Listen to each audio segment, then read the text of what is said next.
നമസ്കാരം, പാപ്പൻ ട്രേഡേഴ്സിൻ്റെ മറ്റൊരു വീഡിയോയിലേക്ക് സ്വാഗതം. ഇന്ന് നമ്മൾ പറയാൻ പോകുന്നത് അല്ലെങ്കിൽ പരിചയപ്പെടുത്താൻ പോകുന്നത് വാറണ്ടികളെ കുറിച്ചാണ്.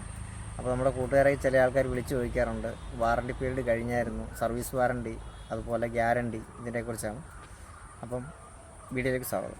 അപ്പോൾ വാറണ്ടിയെക്കുറിച്ച് പറഞ്ഞു കഴിഞ്ഞാൽ, ഇപ്പം വാറണ്ടി എന്ന് പറഞ്ഞാൽ സാധനം നമുക്കൊരിക്കലും മാറ്റി വാങ്ങാൻ പറ്റത്തില്ല.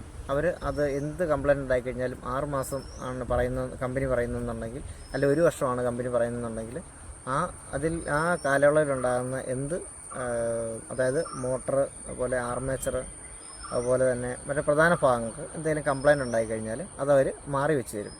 അപ്പോൾ അതാണ് 6 മാസത്തെ വാറണ്ടി എന്ന് പറഞ്ഞാൽ അവർ മെയിനായിട്ട് ഉദ്ദേശിക്കുന്നത്. അതുപോലെ സർവീസ് വാറണ്ടി ചില കമ്പനികൾ 1 ഇയർ പ്രൊവൈഡ് ചെയ്യുന്നുണ്ട്, ചില കമ്പനികൾ 6 മാസം പ്രൊവൈഡ് ചെയ്യുന്നുണ്ട്. അപ്പോൾ ഈ സർവീസ് വാറണ്ടി എന്ന് പറഞ്ഞു കഴിഞ്ഞാൽ, ഇതിനകത്ത് നമുക്ക് ഒരു മെഷീൻ്റെ എന്തെങ്കിലും ഒരു ചെറിയ സ്പെയർ പാർട്സ് എന്തെങ്കിലും ഒരു മാറ്റിയിടേണ്ട ആവശ്യം വന്നു, അല്ലെങ്കിൽ എന്തെങ്കിലും പൊട്ടിപ്പൊടിഞ്ഞു, എന്തെങ്കിലും ഒരു കംപ്ലയിൻറ്റ് വന്നു, അപ്പോൾ ആ സമയത്ത് നമ്മൾ ആ സ്പെയർ പാർട്സിൻ്റെ പൈസ കൊടുക്കണം. പക്ഷേ സർവീസ് മാത്രം ആയിരിക്കും ഫ്രീ ഉണ്ടാകുക.